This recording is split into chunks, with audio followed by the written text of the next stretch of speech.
রবকে বলে মওলা আমি আলো জ্বালাতে চাই, কারণ হৃদয় যদি অন্ধকার থাকে আমার নসিব কখনো আলোকিত হবে না। হৃদয় যদি অন্ধকার থাকে আমার কবর আলোকিত হবে না। হৃদয় যদি অন্ধকার থাকে জান্নাতের আলো দেখার সৌভাগ্য আমার হবে না।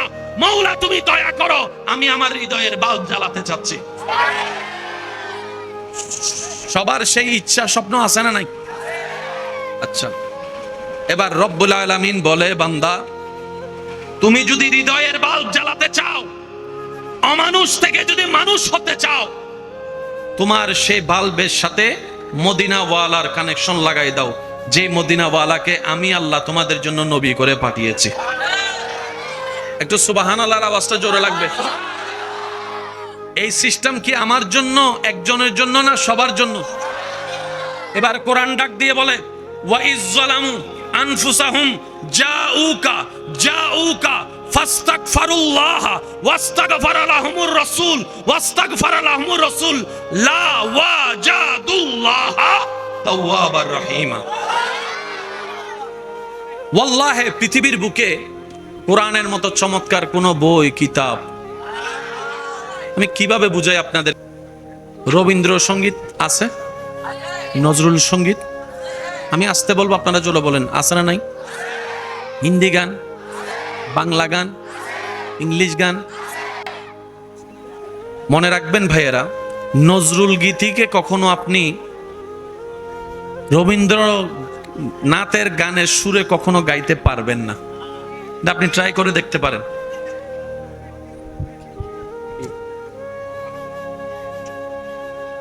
নজরুল সঙ্গীত আছে না নাই? থাকবো না কো বদ্ধ করে দেখবো এবার জগৎটাকে, শুনলে একটু রক্ত গরম গরম লাগে। রবীন্দ্র সঙ্গীত ঠিক উল্টা, শুনলেই শুধু যুবকরা কথা বলেন না রে ভাই, যেটা সত্য বলেন না। নজরুল গীতির মধ্যে কেমন জানি একটু গরম গরম ভাব, আর রবীন্দ্রনাথের মধ্যে কেমন জানি একটু শীতলতা, ঠান্ডা ঠান্ডা, একটু বৃষ্টি বৃষ্টি ভাব, ঠান্ডা ঠান্ডা একটা পরিবেশ আছে। কবি জসিমউদ্দিন দেখেন গ্রাম গ্রাম বাপ, কবি জসিমউদ্দিনকে যদি দেখেন গ্রাম গ্রাম বাপ। ওনারটা নিয়ে ওনাকে ফিট করতে পারবেন না, ওনারটা নিয়ে ওনাকে ফিট করতে পারবেন না, পুরা রং পাল্টাই যাবে। পৃথিবীর বুকে কোরআন এমন একটি কিতাব, আমি সবার মনোযোগ চাচ্ছি। আপনি সে কোরআনকে যে স্টাইলে পড়বেন সেই স্টাইলে কোরআন ফিট হয়ে যাবে। আসুন বাবা, বাবা প্লিজ প্লিজ, শ্রদ্ধা, আমি আর একবার দরুদ শরীফ পড়েন। আল্লাহুম্মা সাল্লি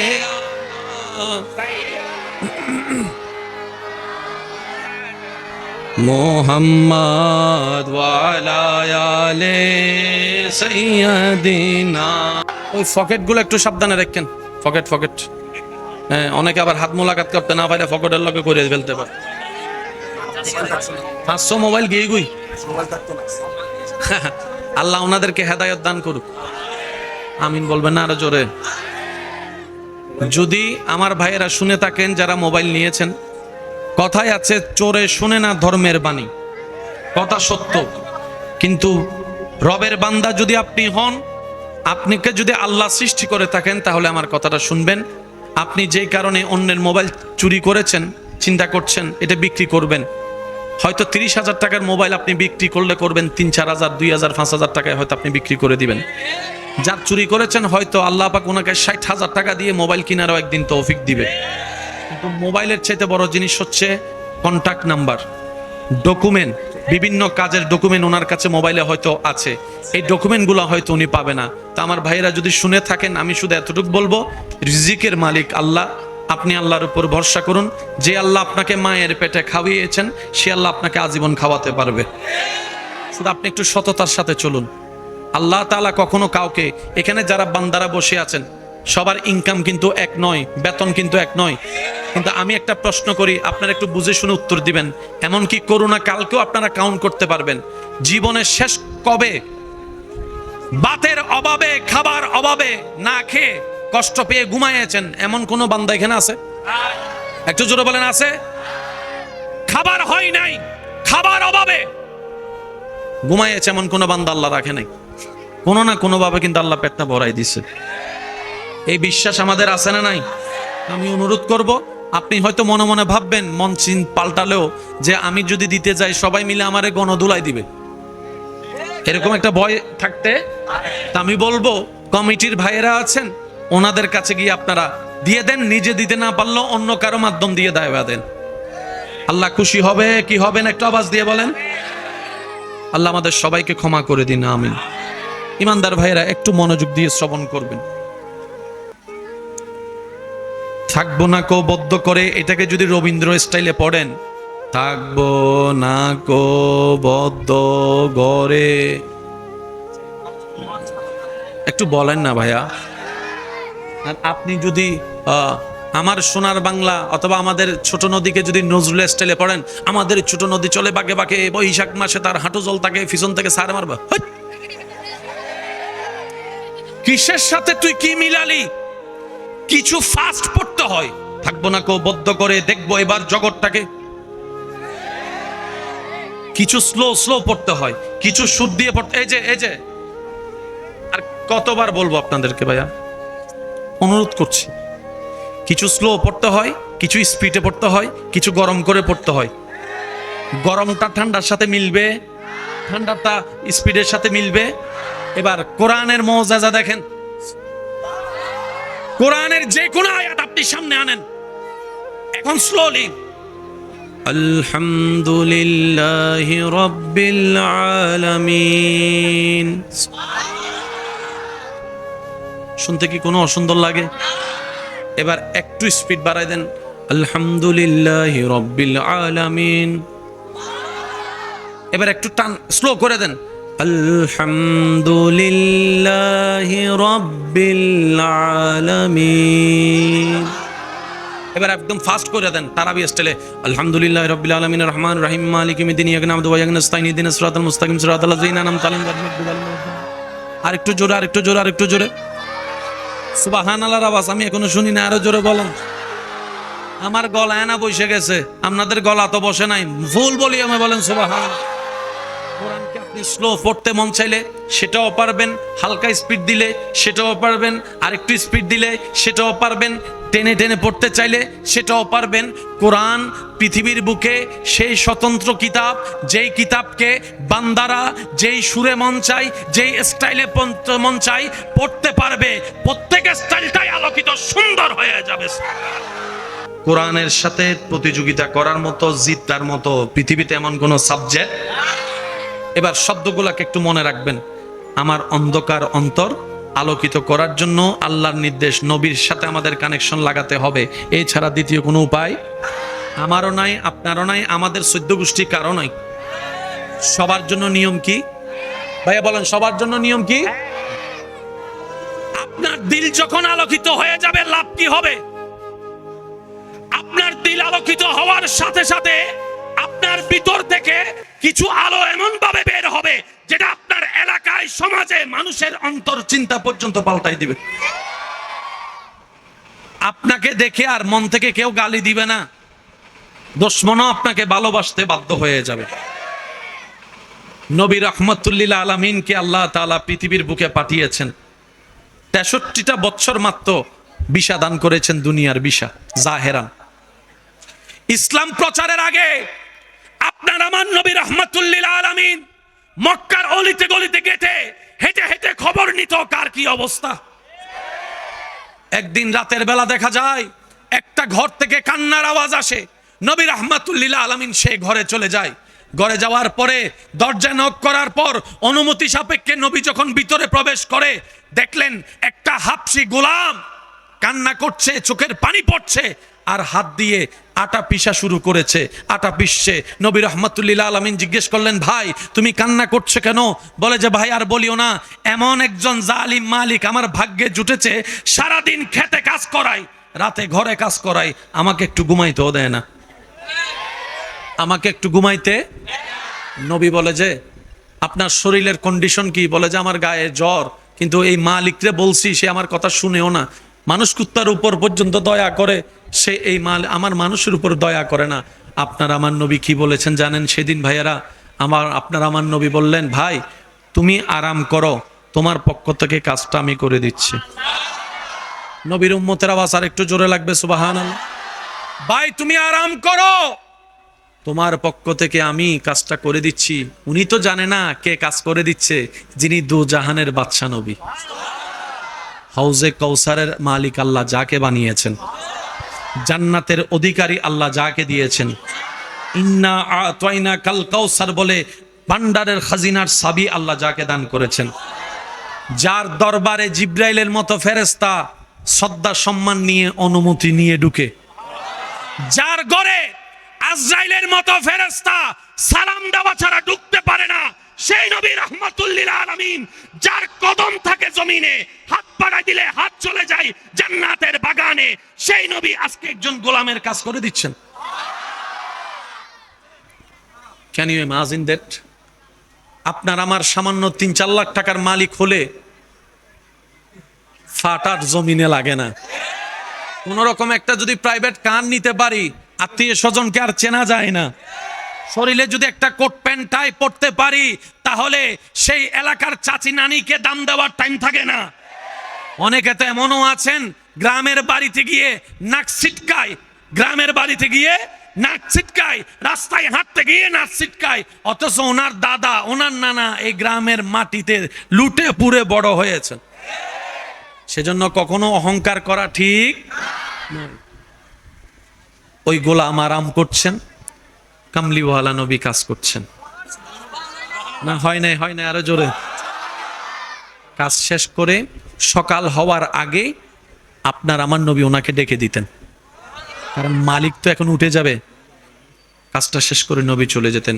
এইভাবে প্রত্যেক দিন রাত্রে এসে নবীজি ওনার কাজগুলা করে দিতেন, ওনার কাজ করে দিতেন, ওনার কাজ করে দিতেন। আল্লাহর হুকুম হলো 40 বছর বয়সে আল্লাহর নবী আল্লাহর হুকুমে ইসলামের দাওয়াত দেওয়া শুরু করলেন। এরপরে তো আপনারা জানেন ওই কাফের গুলা, জালিম গুলা নবীর নামে অনেক বদনাম ছড়াইয়েছে। নবীকে জাদুকর ডেকেছে, নবীকে পাগল ডেকেছে, কত কথা ছড়িয়েছে। এমন পর্যন্ত কথা ছড়াইয়েছে, মোহাম্মদ থেকে তোমরা বেঁচে থাকিও। মোহাম্মদের কাছে যে যায় সে নিজের ধর্ম ছেড়ে, বাপদাদার ধর্ম ছেড়ে ইসলাম ধর্মে চলে যায় বলে একটা প্রপাগন্ডা ছড়িয়েছে। একদিন রাত্রেবেলা নবী যখন সেই আগের ধারাবাহিকতায় ওনার ঘরে কাজ করতে গেলেন, ওই কালো গোলামটা নবীকে বললেন, আপনাকে দেখে তো খুব ভালো মানুষ মনে হয়, আপনাকে একটু সাবধান করি। বলে যে কি সাবধান করবা বলো? বলে যে মক্কায় নাকি একটা জাদুঘর বের হয়েছে, নাম হচ্ছে মোহাম্মদ, নাম হচ্ছে মোহাম্মদ। সুবহানাল্লাহ বলবেন?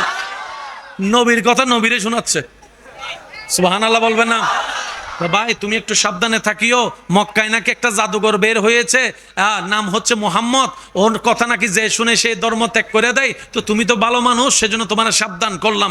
দেখো ওই রকম জাদুঘরের পাল্লায় পড়িও না। নবী উনি বলতে আছেন, নবী মুস্কি হাসি হাসতেই আছেন, উনি বলতেই আছেন, নবী হাসতেই আছেন। ওনার বলা শেষ হওয়ার পরে নবী ওনার দিকে তাকে মুস্কি হেসে বলে, তুমি যাকে জাদুঘর নামে ডাকছো আমি সেই নবী মোহাম্মদ। এবার সেই ব্যক্তি বলে, শুনলাম কি দেখলাম কি? ও নবীর উম্মত, আওয়াজটা আরো বড় হবে না? শুনলাম কি দেখলাম কি? আপনি যদি সেই এক আল্লাহ দাবিদার কর্নেওয়ালা হন, কেউ মানুক না মানুক, জান আমার চলে যাবে তো যাবে, আমি সাক্ষ্য দিলাম আপনি একমাত্র আল্লাহর নবী। আপনি যে বলেছেন আল্লাহ এক, আমিও স্বীকার করলাম লা ইলাহা ইল্লাল্লাহ মুহাম্মাদুর রাসূলুল্লাহ।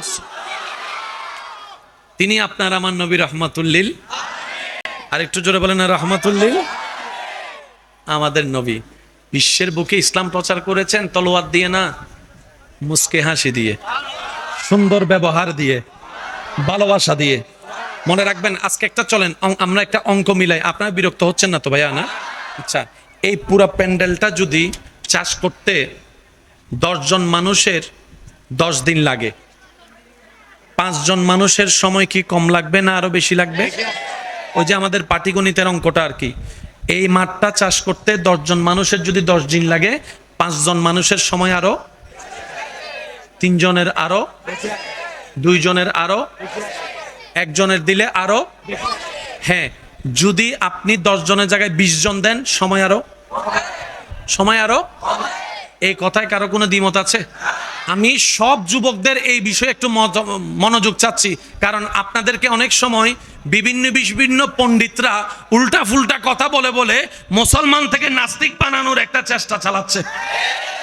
অনেক কলেজ ভার্সিটির ছেলে মেয়েরা ইসলাম মানতে চায় না, ধর্ম মানতে চায় না। আমার ভাই বোনেরা, ও যে যেমনে বুঝাইছে উনি এমনি বুঝা নিজের মতো চলে গিয়েছে। এমন এমন হাদিস দেখায় যে হাদিস আসলে হাদিসের মধ্যেও নাই, থাকলেও উনি বুঝতে পারে নাই। আল্লাহর ওয়াস্তে একটু কথাটা বুঝবেন, কষ্ট হচ্ছে না তো আপনাদের? আল্লাহ তাআলা বিভিন্ন নবীকে ইসলাম প্রচারের জন্য যথেষ্ট সময় দিয়েছেন। কাউকে 900 বছর দিয়েছেন, কাউকে 700 বছর দিয়েছেন, কাউকে 800 বছর দিয়েছেন। কিন্তু ওনাদের এরিয়াটা ছিল সারা পৃথিবীর মধ্যে চট্টগ্রাম যেমন এরকম একটা ছোট্ট এরিয়া ছিল। যেমন বনি ইসরাইলের নবী বলা হয় মুসা আলাইহিস সালামকে। আমার কথা কি আপনারা বুঝতেছেন ভাইয়া? প্লিজ একটু মনোযোগ। এই যে আচ্ছা যান যান, তা আবার গড়ি দিলে সমস্যা আছে। যাও যাও যাও যাও। একবার বলি আলহামদুলিল্লাহ। মুসা নবীকে আল্লাহ হায়াত দিলেন, লং টাইম, জায়গা দিয়েছেন ছোট, ইসলাম প্রচারে জায়গা দিয়েছেন। অর্থাৎ এই মুসা, তুমি চট্টগ্রামের মানুষকে দাওয়াত দিলে হবে, ঢাকার মানুষ দাওয়াত না পাইলো, ইসলাম কবুল না করলেও তোমাকে প্রশ্ন করা হবে। আল্লাহ মুসা নবী বলে আল্লাহ আমার হায়াত কত? রব বলে যে যাও, শত শত বছর দিলাম। ইব্রাহিমকে শত শত বছর, দাউদকে শত শত বছর, আইয়ুবকে শত শত বছর, আদমকে শত শত বছর, নূহকে শত শত বছর। বিভিন্ন জেলা নিয়ে ওনাদের দায়িত্ব। এবার আপনার আমার নবী আসার পালা। একটু জোরে বলি, আপনার আমার আমাদের নবী আসার পালা।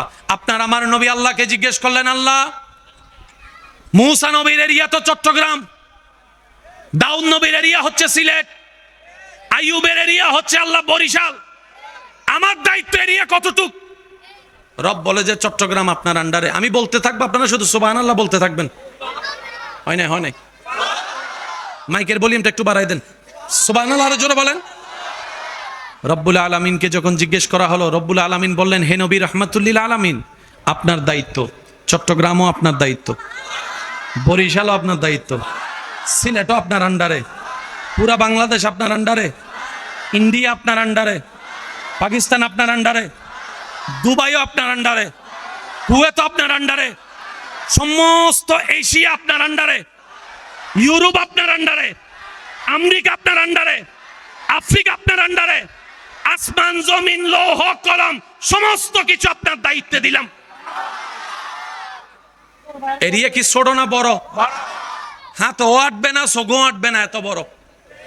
তাহলে সময় কি এখন কম দেওয়া দরকার না বেশি? একটু বেশি না মহা বেশি?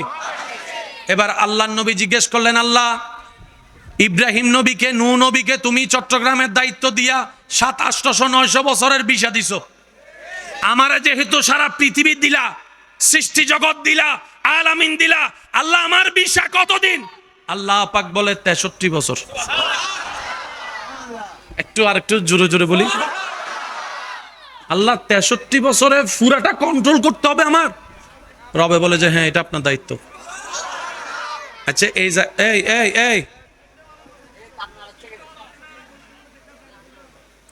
আচ্ছা, এই জায়গায় আপনি আর আমি হলে কি কইতাম আল্লাহরে?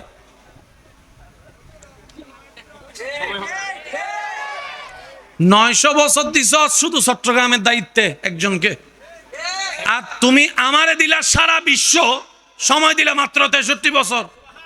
আর এখন তো এমন অবস্থা হয়েছে, বছর চলে যাচ্ছে মাসের মতো, মাস চলে যাচ্ছে সপ্তাহের মতো, সপ্তাহ চলে যাচ্ছে দিনের মতো। এই কিছুদিন আগে শুক্রবারের নামাজ পড়ছি, এই আবার কালকে বসো আবার শুক্রবারের নামাজ। বুঝতে পারছি? আপনি আমি হলে বলতাম যে আল্লাহ কাজ শুরু করার আগে আমি ফেল। কিন্তু নবীজি একবারও বলে নাই আল্লাহ আমি কিভাবে করব। হে নবী আপনি বলেন নাই কেন? নবীজি বলে আমার আল্লাহ যেহেতু দিয়েছেন তাহলে বুঝে শুনে দিয়েছেন, বুঝে শুনে দিয়েছেন। আরে আমার কাজ তো করা, আওয়াজ পৌঁছাই দেওয়া তো আমার রবের দায়িত্ব। আমার রব যেটাই চাইবে আমি মুস্তাফা চোখ বন্ধ করে সেটাই করতে থাকবো, সেটাই করতে থাকবো, হা হু করব না। আল্লাহ পাক বলে সেজন্য তো আপনাকে হাবিবুল্লাহ বানিয়েছি।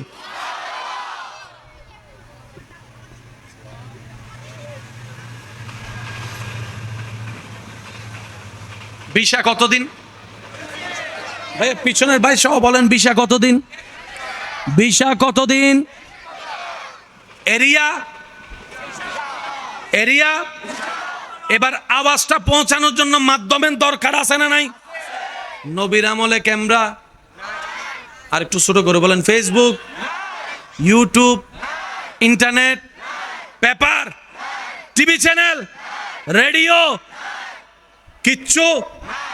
মক্কার আওয়াজ আফ্রিকা কেমনে যাবে? টেনশনের কথা।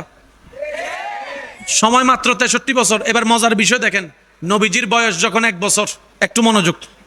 নবী বলে, আল্লাহ 63 থেকে তো 1 চলে গেছে, বা আছে মাত্র, আল্লাহ আমি দাওয়াত শুরু করি। আল্লাহ পাক বলে যে এখন না, এখন না, আরো পরে। দেখেন চ্যালেঞ্জটা কেমন কঠিন হচ্ছে।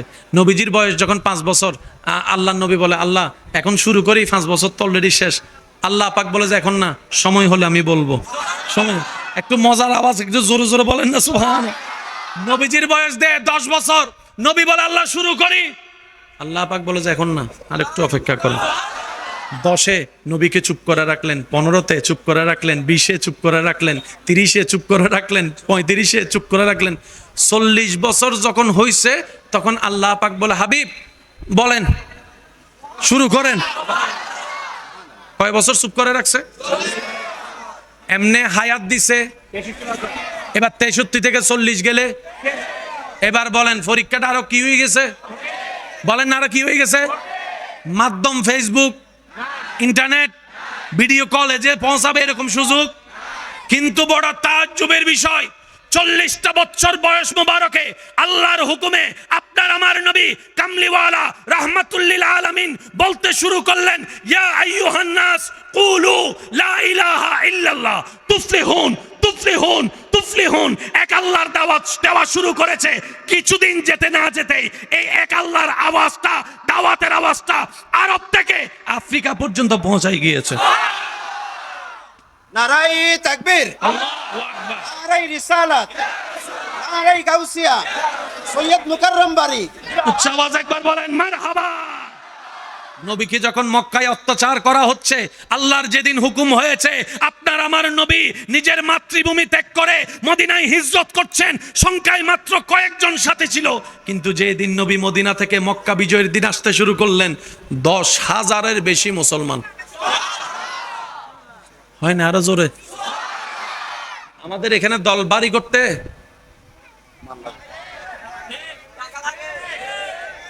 নমাতে আরো জোরে হও না।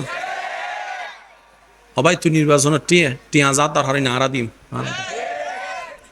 তো আর কিছু মানুষ আছে 5 জন দিয়ে এলে 5 জনের তো টিয়া হয় নহাই পারলা।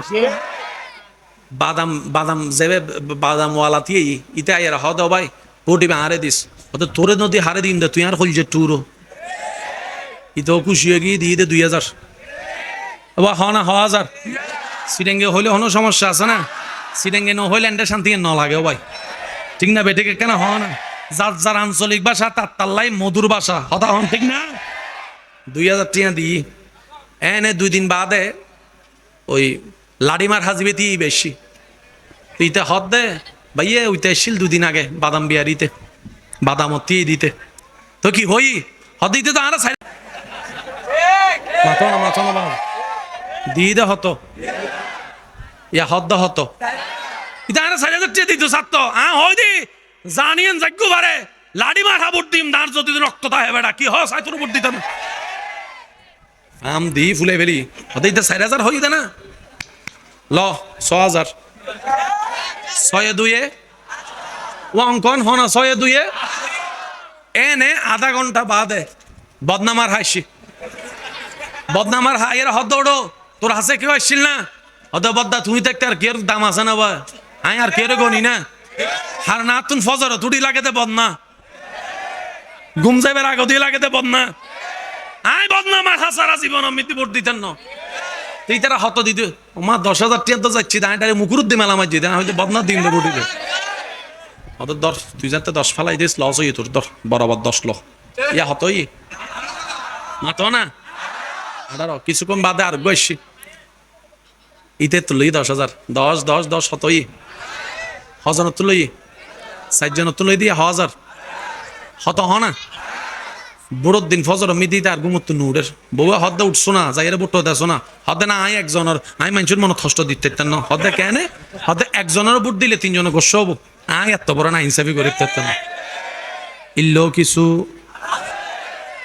আই বোম মারি দিন দা বাজিবে ছোট হইলে বাজ এবার জোর জোর ইল্লো কিছু বেগ গুণল্লা তাল বাস ঠিক রাখে যার সামনে যায় তা হাই তোমার ফিসুদে যাইরা হয়তো তুই নমরস ইল্লা আছে না নাই হন আবাজি আছে না নাই আল্লাহ পাক আরারে মুনাফিক গিরিতুন হেফাজত করক কাফেরত তুন বড় সাজা ভাইব তো মুনাফিক কলে এতাল্লা মনত রাইব ভাই মুসলমানের এক জবান মুসলমানের কয় জবান যা জবান দিবেন তা রাখার চেষ্টা করবেন আপনি 10 বার জবান রাখার চেষ্টা করবেন 11 বার যদি ফেল হয়ে যান আল্লাহ তাআলা আপনাকে রাখার ব্যবস্থা করে দিবেন এই বিশ্বাস সবার আছে না নাই আরো জোরে বলেন আছে না নাই নবী রাহমাতুল্লিল আলামিন মক্কা বিজয়ের সময় যখন 10,000 নিয়ে আসছে সবাই তাকায় অবাক কই ফাটাইলাম মাত্র 3 জন মনে করছি 3 জনও শেষ হয়ে যাবে এখন দেখি যে 10,000 ব্যাপারটা কি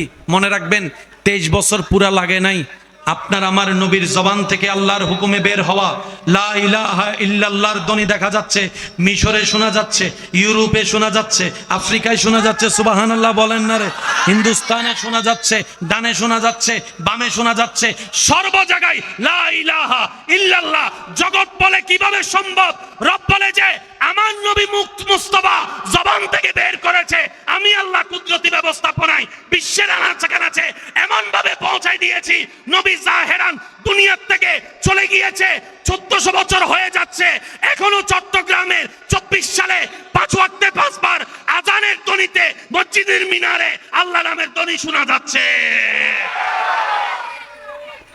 আল্লাহু আকবার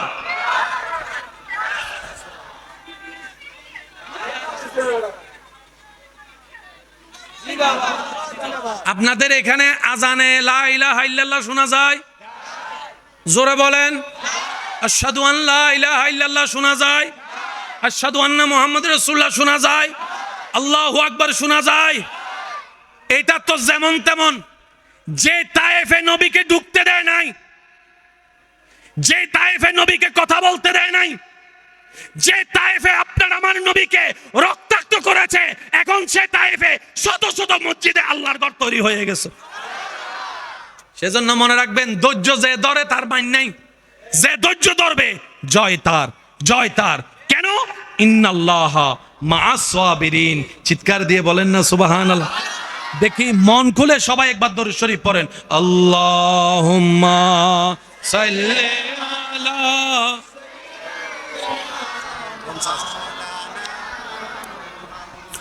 ওয়ালা আলে সাইয়্যিদিনা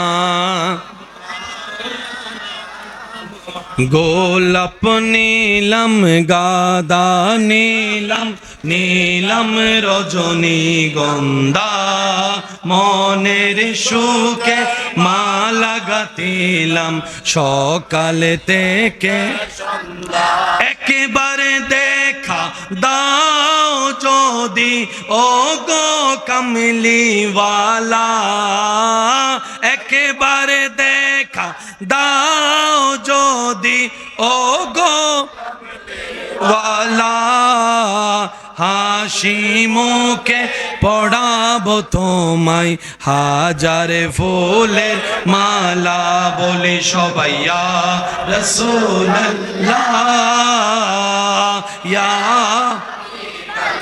সবাই মানে আওয়াজে ইয়া রাসূলুল্লাহ ইয়া হলুদ ফুলকে প্রশ্ন করি রঙটি কোথায় পেলে হলুদ ফুলকে প্রশ্ন করি রঙটি কোথায় পেলে উত্তর দেই সেই রঙটি ছিল নূর নবীজির ত্বকে আই সেই ফুলকে বাগান থেকে তুলে গাঁথলাম মালা, সুযোগ পেলে পড়াবো তোমায় হাজার ফুলের মালা, বলি সবাই ইয়া রাসূলুল্লাহ ইয়া মোহাব্বতের আওয়াজ একবার বলেন মারহাবা।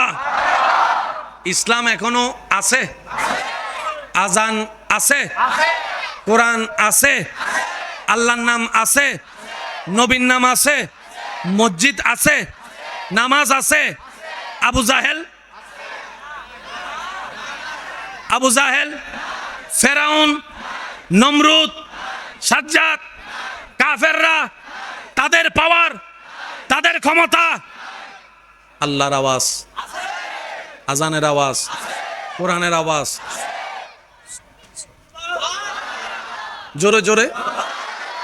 আজকে একটা ছোট্ট কথা বলি, যদি পাক্কা মুমিন হইতে পারেন জীবনে কোনো ফেল যাইতেন না।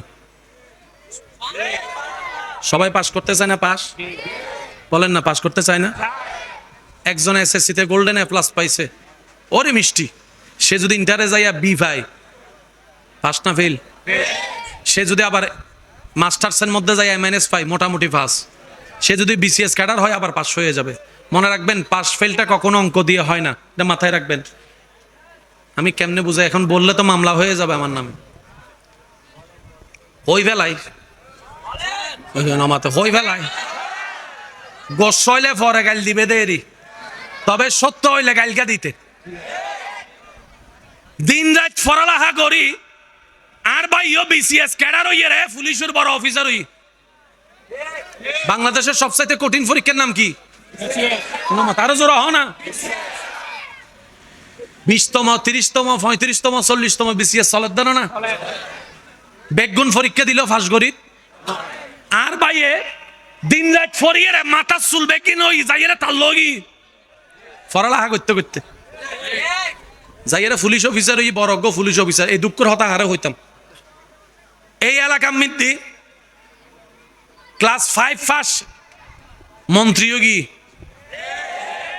কি পাস ইয়া বিসিএস হইবে তিয়া ইয়ে উইটারে সালাম দের মাথা গাড়ো জোর না।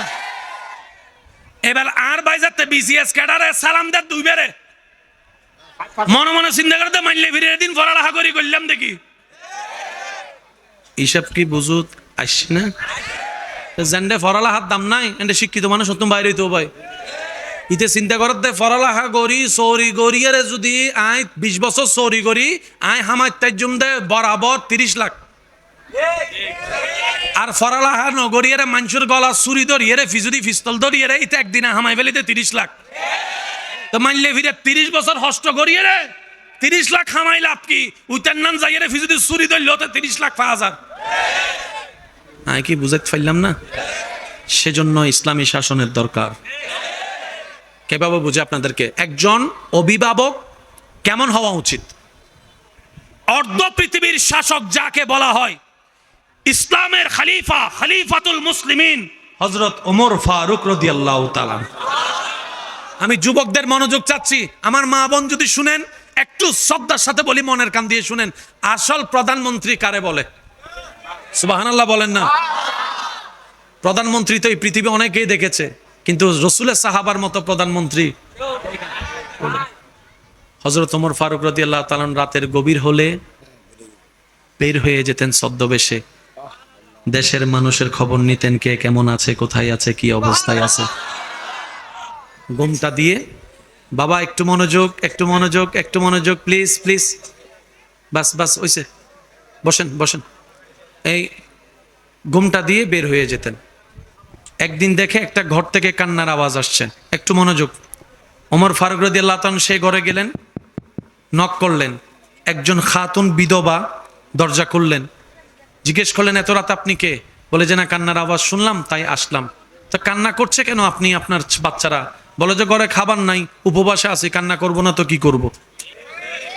তখন উনি বললেন, উনি যে ওমর ফারুক রাদিয়াল্লাহু তাআলা প্রধানমন্ত্রী, রানিং প্রধানমন্ত্রী, এটা তো উনি চিনে নাই। তো তখন উনি বললেন, তা আপনি ওই প্রধানমন্ত্রী শব্দ ব্যবহার করছি যেন আমরা বুঝতে পারি, সেজন্য ব্যবহার করছি।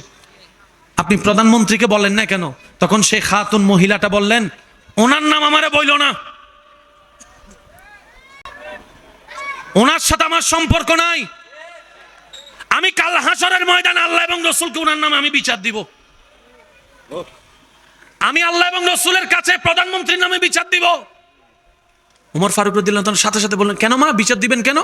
আমি ওনার দেশের নাগরিক, আমি না খাই, আমার সন্তানরা না খেয়ে আছে, উনি খবর নাই উনি কেমন প্রধানমন্ত্রী হলেন। বলতেছে কাকে? প্রধানমন্ত্রীকে হযরত ওমর ফারুক, কিন্তু মা উনাকে চিনে। তখন ওমর ফারুক রাদিয়াল্লাহু তাআলা ছদ্মবেশী যিনি ছিলেন উনি বললেন, কয় মা আমি যাইয়া বলি?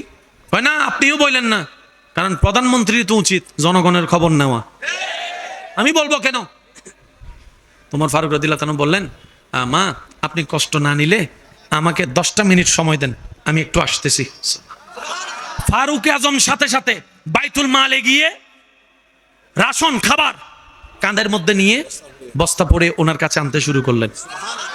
একজন খাদেম এসে প্রধানমন্ত্রী ফারুক আজমকে বললেন, হুজুর আপনি নিচ্ছেন কেন, আমাকে দেন, আমি কাঁধে নি, আপনার কষ্ট হচ্ছে তো।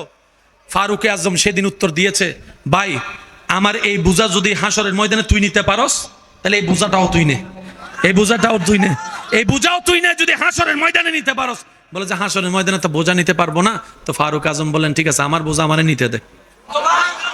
এবার উনি রাশন নিয়ে গেলেন, মাকে দিলেন, রান্না বান্না করলেন, খাওয়া দাওয়া করালেন। করানোর পরে ওই ফারুক আজম রাদিয়াল্লাহু তাআলা বলেন, মা একটা আবদার করি, যদি আপনি কিছু মনে না করেন, অনুমতি দেন। বলে যে বলেন।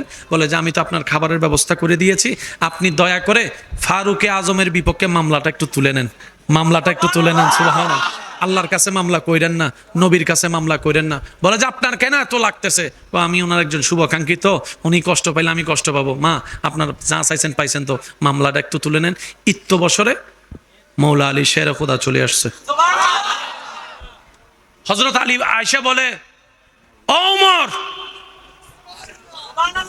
মেয়ে মানুষ মাটা আওয়াজটা শোনার সাথে বলে যে ওমর কোনটা? বলে যে যিনি আপনার সামনে আছেন উনিই তো রানিং প্রধানমন্ত্রী ওমর। ভাই আপনি আমারে বলেন নাই কেন? আপনি আমার আল্লাহর কাছে আমার নামে মামলা দিবেন বলছেন, আগে এটা একটু রায় দেন। আপনি বলেন যে আল্লাহকে আমার নামে মামলা দিবেন না, আমার নবীর কাছে আমার নামে মামলা দিবেন না।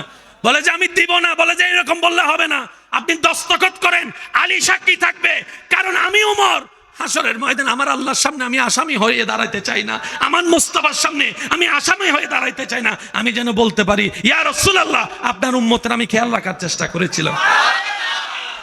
এটা হচ্ছে ওমর ফারুক রাদিয়াল্লাহু তাআলা। গাছতলায় শুয়ে থাকতো। আপনার আমার কতগুলা বডিগার্ড, অর্ধ পৃথিবীর শাসক গাছতলায় শুয়ে আছে। বাহির থেকে একজন ওনার নাম শুনে এই দেশে আসছেন, এসে বলে যে আপনাদের দেশের প্রধানমন্ত্রী একটু দেখতে চাই। জনগণ বলে দেখেন আছে কোথাও। সুবহানাল্লাহ, একটু মন খুলে আসতেছে না? বারবার বলতেছে আমার গলা না বসে গেছে, আল্লাহর প্রেমিকদের গলা তো বসে নাই। কথা বলেন ঠিক কিনা? সবাই ফুল ভলিউম একবার বলেন সুবহানাল্লাহ। বলে যে দেখেন আশেপাশে কোথাও আছে কিনা। ওই মানুষটা বলে, কিরে অর্ধ পৃথিবীর শাসক প্রধানমন্ত্রী তিনি, মানুষজন দেখি কোনো ভয়ও পায় না, কিছু করে না, ব্যাপার কি? ভাই কই? ওই আছে বা নয় দেখেন। খুঁজতে খুঁজতে খুঁজতে যায় গাছতলায় যাইয়া ওমর ফারুক রাদিয়াল্লাহু তাআলা শুয়ে আছে। ওনাকে যাই জিজ্ঞেস করে, ভাই একজনকে খুঁজতেছি, অনেকক্ষণ হয়েছে। সুবহানাল্লাহ বলেন না? পাই না। যে যারে জিজ্ঞেস করি বলে আছে কোথাও, নির্দিষ্ট কেউ ঠিকানা দিচ্ছে না। কয় কারে খোঁজেন? কয় আমি ওমরকে খুঁজতেছি। কয় কি বিষয়? কয় না ওনার একটু দেখার, চেহারাটা একটু দেখার ইচ্ছা আছে, চেহারাটা একটু দেখার ইচ্ছা। সুবহানাল্লাহ বলেন না? কি ওনার চেহারাটা একটু দেখার ইচ্ছা আছে। অর্ধ পৃথিবী শাসন করে, একটু দেখি না বাদশাটা কেমন। সামান্য সিডাঙের বাদশা হইলে তো, সাইরকান ফাসকান দোকানের মালিক হইলে তো বসা থাকে। আর পকেটে যদি একটা আপেল কাটা ফোন থাকে, তাইলে তো কথা কখনোর আগে মানুষেরা দেখায়, কয় 1.5 লাখ 1.5 লাখ। আর হাতে যদি স্মার্ট ওয়াচ থাকে, জীবনও আর ফোন রিসিভ করে না। হ্যালো, কারণ কিনছি এটা তো দেখাইতে হবে। কথা বলেন ঠিক কিনা? অর্ধ পৃথিবী শাসন করে, চেহারাটা একটু দেখতে চাই। বলে যে আপনি যে ওমরকে খুঁজতেছেন, আর একটু জোরে। অর্ধ পৃথিবীর শাসকের সাথে আপনার কাফর সুফর চেহারায় তো মিল নাই, ব্যাপার কি? আপনার বডিগার্ড কই? আপনার রাজসিংহাসন কই? আপনার তাজমহল কোথায়? আপনার সেই খাট কই? আপনার সেই চেয়ার কই? ওমর ফারুক রাদিয়াল্লাহু তাআলা বলেন, তুমি যা বলছো, যা দেখতে চাচ্ছ, এগুলা জনগণের হক, এগুলা জনগণের অধিকার, এগুলো জনগণের অধিকার। সুবহানাল্লাহ বলেন না রে বাবা? আমি যদি চেয়ার বানাতে মন চাই, জনগণের টাকা দিয়ে আমার চেয়ার বানাইতে হবে, আল্লাহর কাছে কি জবাব দিব? আমি সেই কাজ করব না। আর আমি তো কারো কোনো ক্ষতি করি নাই, আমার এরকম গার্ডেরও দরকার হয় না। ফারুকে আজম। এবার জিজ্ঞেস করেন, ও ফারুকে আজম, আপনি এত সুন্দর দেশ চালানো শিখছেন কার থেকে? উত্তর দিবে, আমরা নবী রহমাতুল্লিল আলামিনের স্কুলের ছাত্র। আমরা নবী রহমাতুল্লিল আলামিনের স্কুল থেকে এই শিক্ষা নিয়েছি। চিৎকার দিয়ে একবার বলা যাবে সুবহানাল্লাহ? যতজন আল্লাহর বান্দায় কি আওয়াজে বলেন তো সুবহানাল্লাহ? আচ্ছা, আপনারাই বলেন তো, সারা পৃথিবীর শাসক যদি সব এই মেন্টালিটির হয়, এই চিন্তার হয়,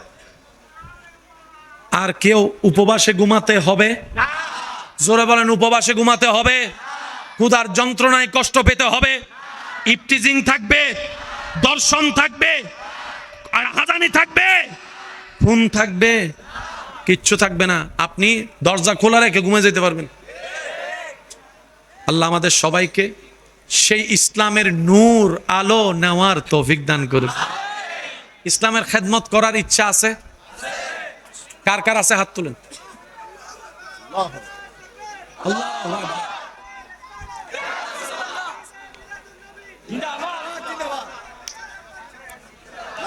নারায়ে তাকবীর, নারায়ে রিসালাত। একবার বলি মারহাবা।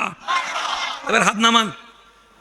এবার আমার অনেক ভাই বলবে, ইচ্ছা তো আছে, কিন্তু আমি তো হুজুর হতে পারি নাই, আমি তো ইমাম হতে পারি নাই, আমি তো বক্তা হতে পারি নাই, আমি তো মুয়াজ্জিন হতে পারি নাই, ইসলামের খেদমত কেমনে করব? শুনে রাখেন, ইসলামের খেদমত করতে ইমাম হতে হয় না, ইসলামের খেদমত করতে বক্তা হতে হয় না। আপনি যে পজিশনে আছেন, যে চাকরিতে আছেন, যে ব্যবসায় আছেন, যে কাজে আছেন, সেখান থেকে আপনি ইসলামের খেদমত চাইলে করতে পারবেন। আপনি ডাক্তার হয়ে ইসলামের খেদমত করতে পারেন। সুবহানাল্লাহ বলবো না ভাই? আর একটু জোরে বলেন না সুবহানাল্লাহ? এই সুযোগ করে দিয়েছেন কে? এই সুযোগ করে দিয়েছেন কে? সবাই যদি নিজের জায়গা থেকে চরিত্রটা মুসলমানের বানাই ফেলতে পারি। এটা কি ফার্মেসি? ফার্মেসি এই যে কথা বলেন, ওষুধ আছে না? আমি বলি, আমার ভাই যদি দোকানে থাকে, উনি আমাকে সেখান থেকে রিপ্লাই দিবে। এই এতগুলা ওষুধের ভিতরে যদি আপনাকে আমাকে ছেড়ে দেওয়া হয়, এই নিওসেপটিনল, আপনার আমার কমপক্ষে 2 ঘন্টা লাগবে। প্রথমে আগে এন খুঁজবো, এন এন এনই বহুয়ত আছে বাইর কর। আর আমার ভাইকে প্রেসক্রিপশন দেওয়ার সাথে সাথে আর একটু জোরে, আবার বেশি এক্সপার্ট হয়ে গেলে তখন কি করে? আর একটু বেশি এক্সপার্ট হলে, ওই ছোট 3 নম্বর থাকে, 7 নম্বর ওষুধটা লো। কিছু কথা বলে না ওনারা? ঠিক আছে নি? ওই বহদ্দারাট যাইয়া 10 মিনিট দেখেন। ওনারা কি করে, অনেক সময় গ্রুপ ওয়াইজ সেটিং করে। এখানে কথা বলেন না রে ভাই? এক একটা সেটিং আলাদা আছে না? যখন পাক্কা হয়ে যায়, যারা ফার্মেসি করে 10-12 বছর, ইতারাও ছোট হাঁটো ডাক্তার তো বলনো হই বাংলার কেন বহুত জনে ডাইরেক্ট ডাক্তার হাসানো যাই তারা হাসা দেয়। ভাই ইউথ মিদে হাসাত দিই, ইউথ ইউথ আর ভাই ও সুন্দর করে হদে আগর আগর ইতারা কেন মন শান্তি দে দেরি আগর আগর সাইর ওষুধ গদি দে আমগি ইতো মনে মনে চিন্তা করতে মানলে ফিরা 300 টাকা বাঁচে কি আছে না? নাই হন আওয়াজ। অভিজ্ঞতা অনেক বড় জিনিস। আপনি যদি মুসলমানের চরিত্রটা নিয়ে ডাক্তার হতে পারেন, পাইলট হতে পারেন, ইঞ্জিনিয়ার হতে পারেন, আল্লাহ তাআলা আপনাকে এমন সুযোগ করে দিবে, যে কাজে যাবেন সেখানে ইসলামের খেদমত করতে পারবেন। সুযোগ আছে না নাই? আল্লাহর একজন ওলির কথা মনে পড়ছে, বলবো? হযরত আব্দুল্লাহ রহমতুল্লাহ আলাইহি, নামটা মনে রাখতে হবে, হযরত আব্দুল্লাহ। ওনার ঘরটা এমন জায়গায় ছিল চতুর্দিকে অন্য ধর্মের মানুষ, মাঝখানে একজন শুধু আল্লাহকে মাননেওয়ালা, নবীকে মাননেওয়ালা। তো আপনারা তো জানেন ওই এতগুলা দাঁতের মাঝখানে জিহ্বা থাকলে যেমন হয় আর কি অবস্থা। তো সবাই মিলে ওনাকে কি করতো, এমন ভাবে টর্চার করতো যেন উনি ঘর ছাড়ি বাড়ি ছেড়ে পালাই যায়। এই চিন্তা করে সারাদিন যা ময়লা হতো সবগুলা রাত্রেবেলা আব্দুল্লাহর ঘরের সামনে এনে রাখতো। সকালবেলা উঠে উনি যেন ময়লা দেখে দেখে বিরক্ত হয়ে ঝগড়া করলে সবাই মিলে মারবে। প্ল্যানিং সাকসেস, সবার প্ল্যানিং এটা। এই বাবা বাবা একটু একটু একটু। হযরত আব্দুল্লাহ রহমতুল্লাহ আলাইহি যখন সকালে দরজা খোলার জন্য সময় হতো, সবাই মিলে তাকাই থাকতো। সবাই মিলে কি করতো, তাকাই থাকতো। আজকে চিল্লাবে আর গণদোলার কোনো বিচার, গণদোলার কোনো বিচার। সবাই জানলার ফাঁকে তাকাই থাকতো, মুসলমান কি করে দেখি। আব্দুল্লাহ রহমতুল্লাহ আলাইহি কোনো প্রকার কথা বলা ছাড়া ঘরের সামনে রাখা সেই ময়লাগুলা নিজের হাতে নিয়ে নিরাপদ স্থানে ফেলে আসতেন, একটা আওয়াজও করেন নাই। তখন ওরা প্ল্যানিং করতেছে, একদিনে না বালা, 2 দিনে না বালা, 4 দিনের দিতে সেটবে, 5 দিনের দিতে গরম হবে, স্বাভাবিক। ওরা প্রত্যেক দিন ফেলতেই আছে। আব্দুল্লাহ রহমতুল্লাহ আলাইহি নীরবতার সাথে, ধৈর্যের সাথে, আল্লাহর উপর সন্তুষ্টি থেকে নিজের হাতে ময়লাগুলা নির্দিষ্ট স্থানে ফেলে দিতেই আছে। ঝগড়াও করে নাই, আওয়াজও করে নাই। ফেলতে ফেলতে ফেলতে ওরা ফেলতেই আছে, উনি রাখতেই আছে। এভাবে করতে করতে একদিন তারা বিরক্ত হয়ে ময়লা ফেলা বন্ধ করে দিছে। ওরা বলে, লারি কারে লড়ে তো না, রাগাই কারে রাগে তো না। আশা করি আপনারা জীবনে অনেক কিছুর সাথে মিল খুঁজে পাবেন। কিছু কিছু মানুষ আছে দেখবেন আপনার সাথে যাওয়ার সময় এমনি নিজের থেকে হইলো, তারপরে বলবে যে ধাক্কা গাদিউস আছে, এরকম আছে। কিছু মানুষ আপনার সাথে গায়ে পড়ে ঝগড়া করতে চাবে। আল্লাহর ওয়াস্তে যদি সফলতা চান ঝগড়া করেন না। আপনি বলবেন ধাক্কা আরেকটা দে, আয়। তৃতীয়বার যখন ধাক্কা দিতে আসবে আপনি হাতটা দিয়ে কোলাকুলি করে ফেলবেন। সিডেঙ্গে একটা হতা আছে, হতা সবসময় জোতা দিয়ে মারণ নপরে। সিডেঙ্গ কলে বুঝিব হতাইন অন্য দেশ হলে আবার গালি মনে হইতারি না, সিডেঙ্গে হতারি সময় জোতা দিয়ে মারণ নপরে। কিছু কিছু হতা আছে দিন জোতার মারির তো বেশি। আচ্ছা, অনজ্ঞ বেনামাজি মানুষেরও যদি যাইরা হন, ওরা তুই যে নামাজি মানুষ, আল্লাহু আকবার আল্লাহু আকবার, তুই নামাজ পড়তে পড়তে তো চেহারাতে ওরা নুরগি, তাই যদি নামাজও ফরজ ফানলার। আচ্ছা, তুই জীবন হইতে পারিব না, আই নামাজ নপড়ি এন হইতে পারিব না, শরম ন নাই এন ও মাথা না বাজে, ঠিক না? আব্দুল্লাহ রহমতুল্লাহ আলাইহি ময়লা যখন নিজের কাছে ফেলে দিচ্ছেন নিজে নিজে, সবাই বিরক্ত হয়ে ময়লা ফেলা বন্ধ করে দিয়েছে। একদিন আব্দুল্লাহ রহমতুল্লাহ আলাইহি সকালে দরজা খুলে দেখে ঘরের সামনে আর কোনো ময়লা নাই, ময়লা নাই, ময়লা। ধৈর্যের জয় আসছে কি আসে নাই? সবাই মিলে বলেন ধৈর্যের জয় আসছে কি আসে নাই? শেষ ভালো যার সব ভালো তার জোরে বলেন আসছে কি আসে নাই? আপনি আমি হলে তো এক লাফে খুশিতে ছাদে উঠে যাইতাম জিতি গেই, কিন্তু আব্দুল্লাহ রহমতুল্লাহ আলাইহি তা করেন নাই। করলেন কি? প্রত্যেক জনের ঘরে যাইয়া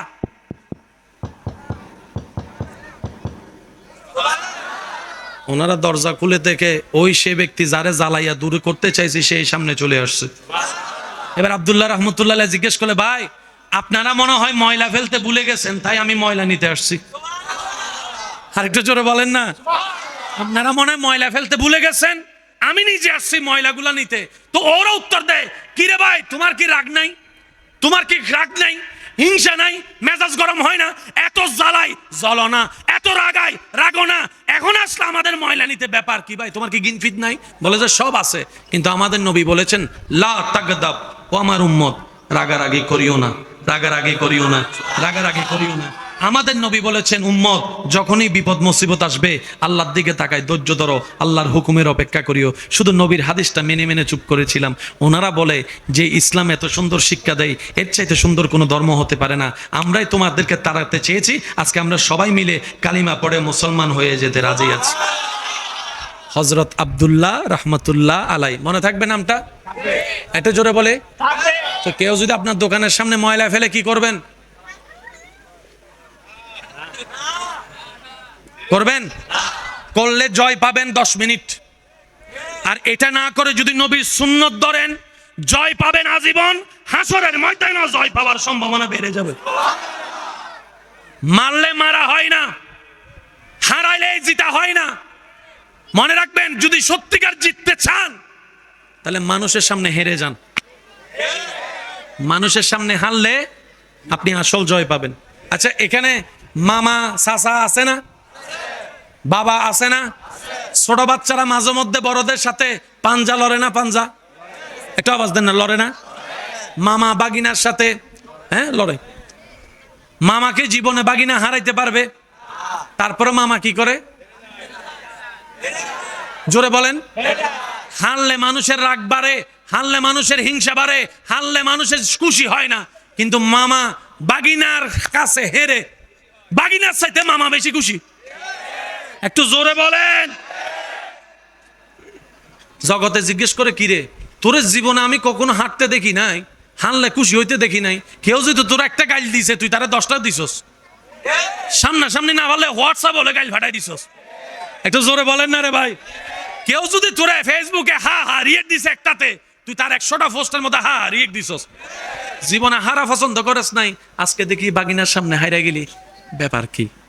তখন মামা উত্তর দেয়, চাচা উত্তর দেয়, বাবা উত্তর দেয়, বড়রা উত্তর দেয়, আসলে আজকে হেরে যে শান্তিটা পেয়েছি এতদিন জিতে সে শান্তিটা পাই নাই। জিতে সে শান্তিটা পাই নাই। আমার ভালোবাসার মানুষ যখন জিতেছে, ওর হাসি দেখে আমার আনন্দটাই বেড়ে গিয়েছে। মনে রাখবেন ভাই, জিতার দরকার। জোরে বলেন, জিতার দরকার। যদি সত্যিকার জিততে চান, আল্লাহর রহমতকে জিতে নেন, নবীর সুপারিশকে জিতে নেন। ওয়াতু ইজ্জু মান তাশা ওয়াতু জিল্লু মান তাশা। দুনিয়ার ইজ্জত আপনার হবে, আখিরাতের ইজ্জত আপনার হয়ে যাবে। 5 ওয়াক্ত নামাজের সাথে বন্ধুত্ব রাখার দরকার আছে না নাই? শেষ ভালো যার আওয়াজ দিয়ে বলেন, আছে না নাই? বড়দেরকে সম্মান করার দরকার আছে না নাই? মুরব্বির সাথে কখনো বেয়াদবি করবেন না। এখন তো আমরা দিন দিন ফান করতে যাইয়া বেয়াদব হয়ে যাচ্ছি। আগে এক ক্লাস সিনিয়র কেরো সাথে, আমার যুবক ভাইরা হয়তো একমত হবেন, এই যে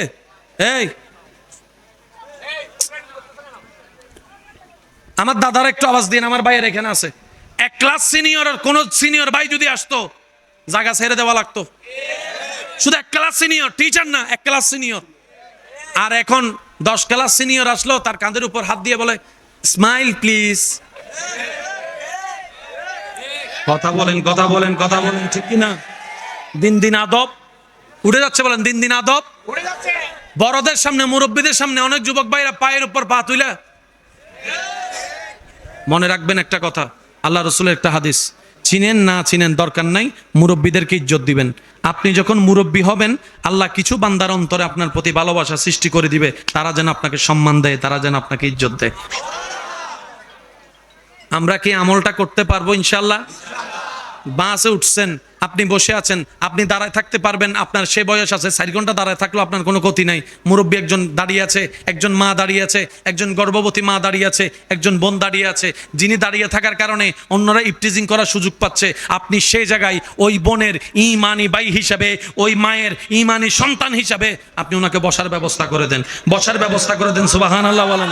ওনাকে বসার ব্যবস্থা করে আপনি নিজে ভাই হিসাবে, অভিভাবক হিসেবে দাঁড়ায় থাকেন, যেন ওনার শরীরে কারো টাচ না লাগে। আল্লাহ পাক বলবে, তুই আমার বান্দার ইজ্জত হেফাজত করছস, আগামী 3 দিন পরে তোর একটা দোষ প্রকাশ হওয়ার কথা ছিল, তকদিরে লেখা। আল্লাহ ফেরেশতাকে বলবে, এটা কাইটা দে, আমার বান্দার দোষটা যেন কেউ না জানে। আর সেজন্য যে অন্যের ইজ্জতের হেফাজত করে, রব্বুল আলামিন তার ইজ্জতের হেফাজতের দায়িত্ব নিয়ে নেয়। সুবহানাল্লাহ। যে অন্যকে খাওয়ায়, আল্লাহ তাকে খাওয়ায়। যে অন্যকে ভালো রাখে, আল্লাহ তাকে ভালো রাখে।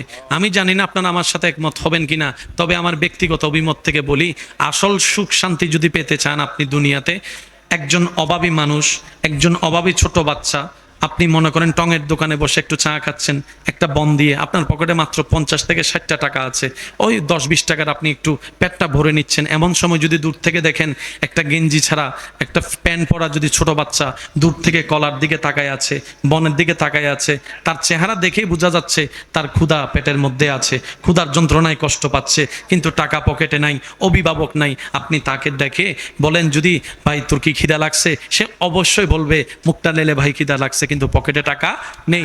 আপনি তাকে শুধু 20টা টাকা দিয়ে, 10টা টাকা দিয়ে একটু খাবার দেন, একটা বন দেন, একটা রুটি দেন। ওই বন রুটি হাতে দেওয়ার পরে ওর মুখের হাসিটা একটু দেখিয়েন। আর একটু জোরে বলি, ওই 10-20 টাকার একটা বনরুটি কিনে ওই ক্ষুধার্ত ছেলেটার একটু হাতে দেন, মেয়েটার হাতে দেন। হাতে দেওয়ার পরে ওর হাসিটা একটু দেখেন। আপনিও আমার সাথে একমত হবেন, হাজার লক্ষ কোটি টাকা দিলেও আপনি এই হাসি কিনে পাবেন না। এই হাসি আপনি কিনে পাবেন না। এই 10-20 টাকায় ক্ষুধার্ত পেটের মধ্যে যখন হাসিটা আপনি ফুটাতে পারবেন চেহারায়, আপনি মনে হবেন আপনি পৃথিবীর সবচেয়ে সুখী মানুষের একজন। আসল সুখ কোথায় জানেন? অন্যের মুখে হাসি দেখার মধ্যে সুখ। আসল শান্তি কোথায়? অন্যকে ভালো রাখার মধ্যে সুখ। আমরা পাই না কেন জানেন? আমরা অন্যের মুখের হাসি কেড়ে নিজে হাসার চেষ্টা করি, অন্যকে আগুনে ফেলে নিজে এসির মধ্যে থাকার চেষ্টা করি, অন্যকে বেইজ্জতি করে নিজে ইজ্জতে থাকার স্বপ্ন দেখি। কখনো পাওয়া যাবে না, কখনো পাওয়া যাবে না। কারণ রবের বান্দাকে, রবের সৃষ্টিকে যে কষ্ট দিবে, রব তাকে কখনো ছাড়বে না, রব তাকে কখনো ছাড়বে না, রব তাকে কখনো ছাড়বে না।